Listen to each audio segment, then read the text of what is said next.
Hello, my friends. What's up? It's been well, about I guess a week and a couple days since I made the last video, which was video number 100. Be honest, I decided to take a little break for a couple days on the videos, just because I ended up actually doing a lot of other little projects and stuff within the past week. But I'm ready to kick it with the videos again. And today it's actually like 2 in the morning. It's 2 o'clock a.m. Thursday, March 8th, 2012. We're going to be kicking it back a couple days to last Thursday, actually, on the March 1st, the 1st. It was a full day that day. I had lecture and lab for digital consoles. The lecture was pretty good. We downloaded the slides. I think I might have mentioned that in the last video. See, week 1, we had, here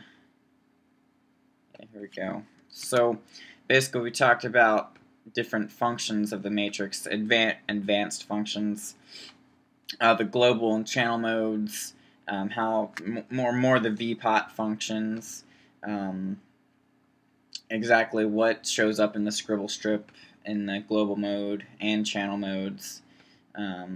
We also discussed the plugin modes. So basically, you go into the plugin, you hit the plugin button and the soft keys, and then it all shows up on the scribble strip, and you can edit stuff from there.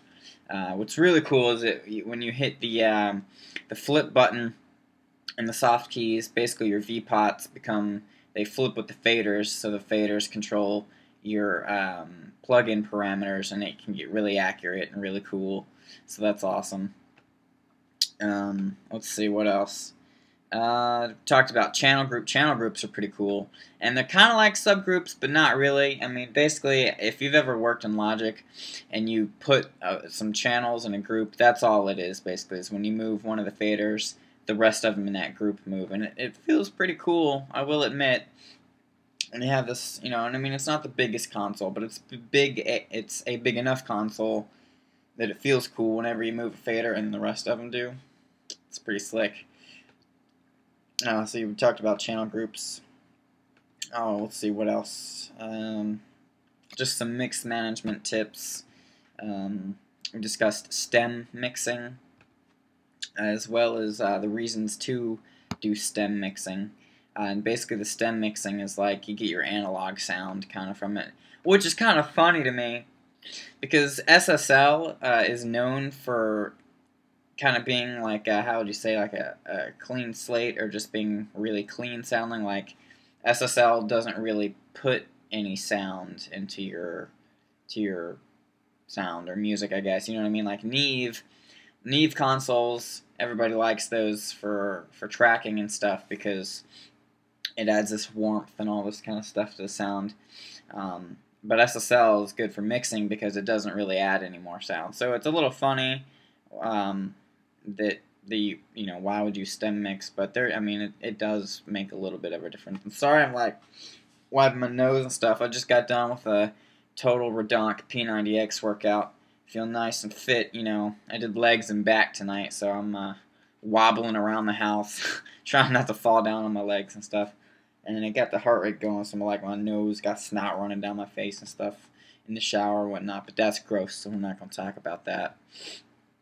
Anyway, so on from stem mixing, we learned how to name the analog channels. Let's see what else. Panning to groups, inline mode on the console, which is basically it'll target the fader from the opposite focus on the VPOT. So like if you have your matrix console in the digital focus, then you hit the inline mode, and then your VPOTs in the digital section will control the analog fader volume. So your actual faders control the DAW volume, the DAW volume system or whatever, and then the VPOTs control the analog volume. Let's see. And then I think we also talked about how to do recalls. Yeah, total recalls. And that recalling is pretty cool and whatnot. So, that day wasn't bad. And the lab was basically the introductory lab where we learned the basic functions of the console. And obviously I'm talking about it like I'm pretty comfortable, but at this point I already am. I've had one. How many labs have I had? 2, I think. Yeah, it's been like 2 labs. I don't know why my computer's not responding. Here we go. Let's see, I had the one on that Thursday and then the one the other day. So yeah, the first lab was like I said, just your basic, this is what this does, and you know, how to pull up a project, and getting used to looking down at the console for everything, and how to navigate the different menus in the console and whatnot. So it was a lot of fun. I've got to say, the labs for this class are definitely a blast for sure. Like, I've actually got an overhead picture of the Matrix as my desktop background right now. And, you know, I really definitely, the first lab, it was a little weird, I will admit, trying to get around on the console. But once you really start to figure things out, and I'll mention this again in the next video as well, you know, things definitely start to become a lot more smooth, and it feels more natural than how it exactly does at first. And let's see, as far as the English work goes, let me dig up some of the assignments there. I gotta open up Safari real quick.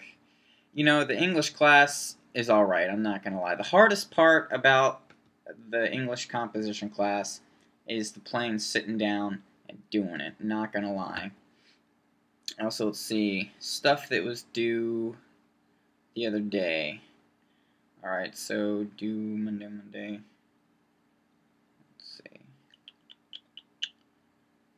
Upcoming, expired. Trying to make sure. Alright, so we had a discussion question. It was writing in the entertainment field. And basically, it said in your first post on the board, give 2 examples of writing from the entertainment field. Be as specific as possible. If you can find an example online that you can link us to, please provide it. Also mention specifically the kind of writing you foresee yourself doing in your career. So I mentioned, like, let's see, I've got, here we go. Oh, this came in the mail just the other day, but it's a good example. I mentioned magazines and, like, interview articles and stuff in the magazines and different reviews and stuff, and how those are, I mean, they're pretty darn important, you know, like, if you're trying to put together a home studio, you gotta read reviews so you know what you're getting, you know, as far as what gear you get. Like, you don't want to order the wrong thing and not know what it does. So the reviews, and then all the different, like I said, interviews from famous people and people that are doing the jobs that we want, you know, it's good to have that insight. And then I said that, you know, like, in the future I definitely foresee myself writing out contracts for work, because I'm kind of getting, like, away from the idea that I'm going to immediately be in a studio and all that, because that's not going to happen. No way. Like, there's just too many of us students here for that to happen, especially where I'm headed, back down to Austin. I'm sure Austin is overflowed with people trying to work in a studio. So I'm definitely getting more into the mindset of, alright, got to come up with different ways to make money, you know what I mean, so I can make a living and whatnot. And I've actually been circulating a lot of cool ideas that I think will be fun and not boring, you know. Because don't get me wrong, if a studio opportunity comes along, I'm jumping on it. You know, I'll get on the bandwagon. I don't care, because that would be perfect. But you know, I definitely know that it's going to take a while for me to get established down there in Austin with basically the whole music scene and with the big wigs down there as far as all that goes. But let's see, was there anything else for the English class last week? Let's see.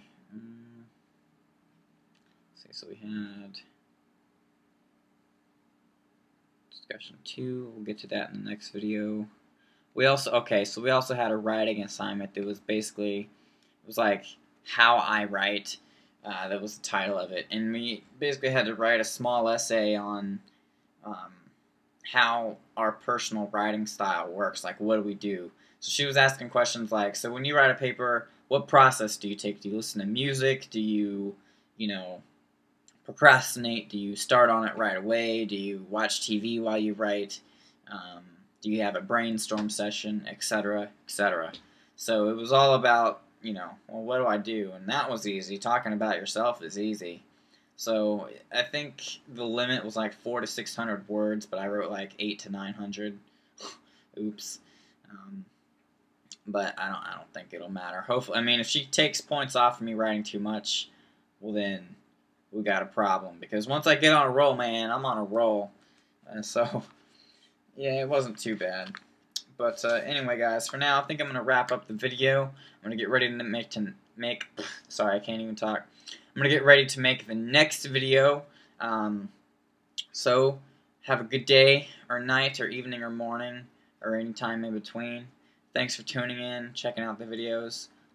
Subscribe if you digging them and whatever. So subscribers are cool. They make me feel good and happy. And I'll see you guys in the next video. So until then, take it easy.